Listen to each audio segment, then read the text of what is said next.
Okay, so to begin with, we're going to open up a template that I created for you. So I'd like you to right click where you can see the file and say open with. You might have to go to other. And I'd like you to choose Adobe Photoshop CS4. Look at that, it's a blue one. And this will open the template in the Photoshop environment. Now I'd like you to save. I'll give you a minute.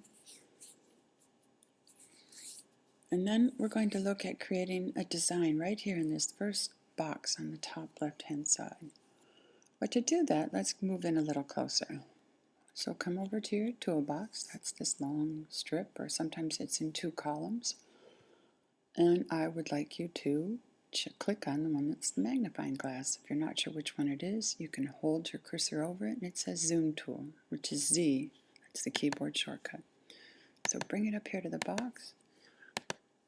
Click right on the box, and then to navigate a little bit easier in a zoomed in position, right above is the magnifying glass is the hand, which is H, and you can move around a little bit more. You can navigate easier.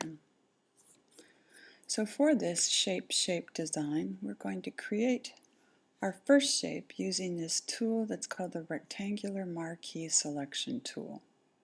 Notice that if you click on it and you come to the box, I'd like you to make some type of rectangle.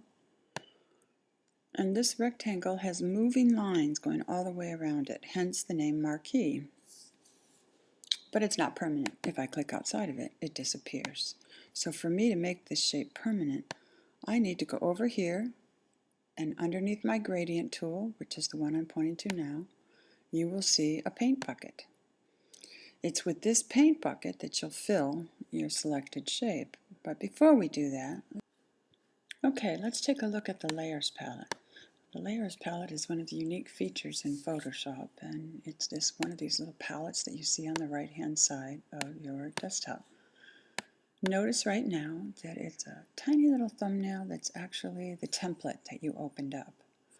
Well, we're going to start by clicking this little page icon. Notice on the bottom there's a trash can and there's the no symbol, but the one right next to it on the right hand side, if you float over it says create a new layer. I want you to click on that. The layers work like pieces of acetate in an overhead projector machine. So for instance, if I go over here and pick up my paint bucket, and it's got the foreground color that we changed, I'm going to come over now and fill this rectangle by just clicking with the paint bucket in the middle of it. There's my blue rectangle. That's exactly what I want. It's the first part of my shape design. I would like to get rid of this marching ants. If I don't happen to have my marquee tool selected, I could come up here to select, deselect, and notice that also gets rid of those little selected area or marching ants. Now that it's not selected, I can come up here to my Move tool and I can move this rectangle wherever I like. As a matter of fact, if I would like to rotate it, I can hover outside of the corner and turn it.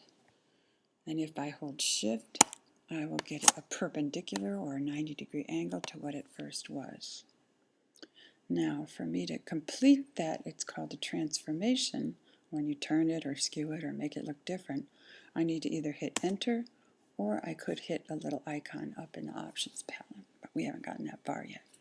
Okay, so let's make one more new layer, and this time I'd like you to take a look at the other selection tool in that rectangle marquee, which happens to be an ellipse. An ellipse is just a word for an oval.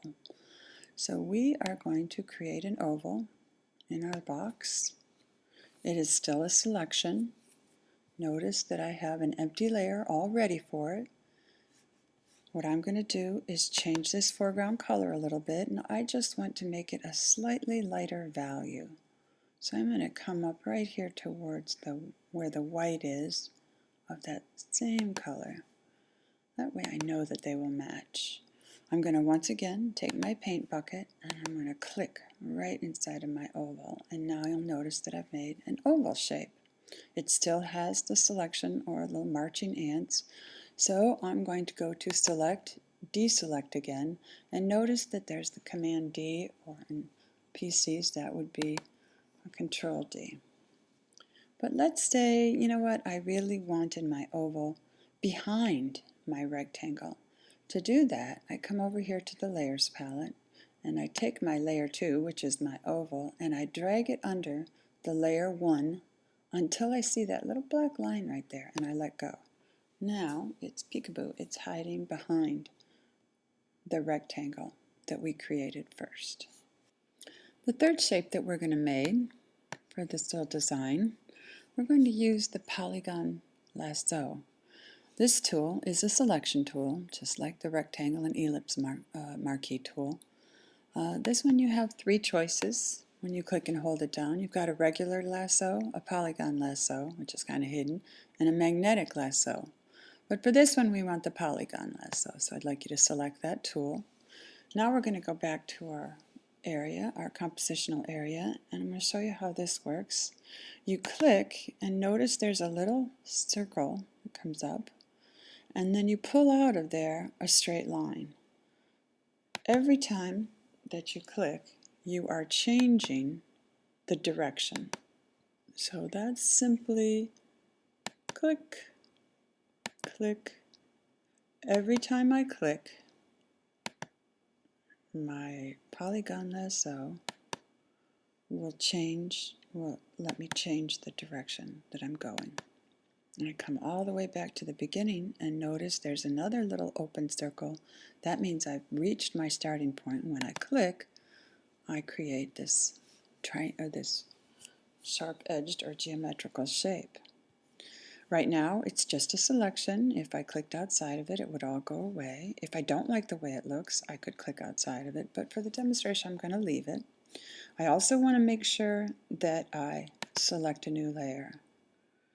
This time I'm going to go into my foreground color, and I want to get a tint or a shade of the color I originally had.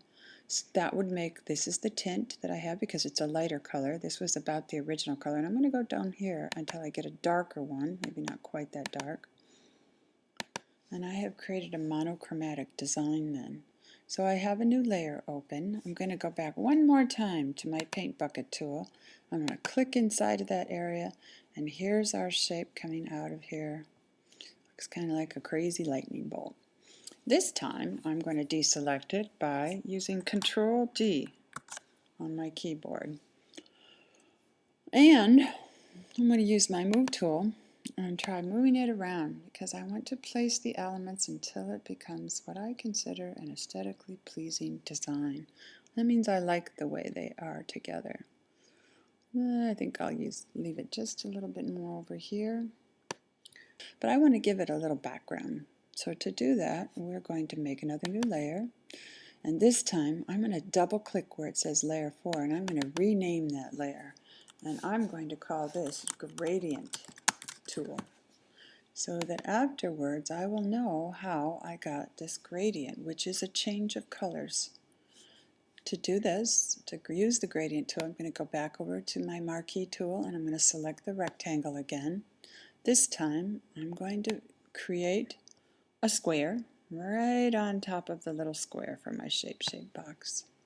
You can see the marching ants going around it. The gradient tool is located right underneath the paint bucket, and it too is a G on the keyboard.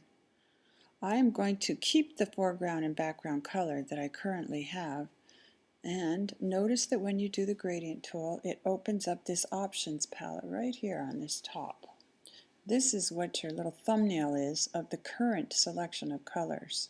Now there are some just standard colors. You could add this to that if you wanted to be permanent, but we're going to just leave it. And notice too that there are 4 or 5 different ways to make a gradient. The first one is a linear gradient, so let's click on that one. I'm going to click and drag inside the box. Now the problem is it's hiding some of my other shapes. So once I deselect, that's Control D, I'm going to drag my gradient underneath all my shapes, and I have created a little design with a gradient and 3 shapes. Thank you. Make sure you save.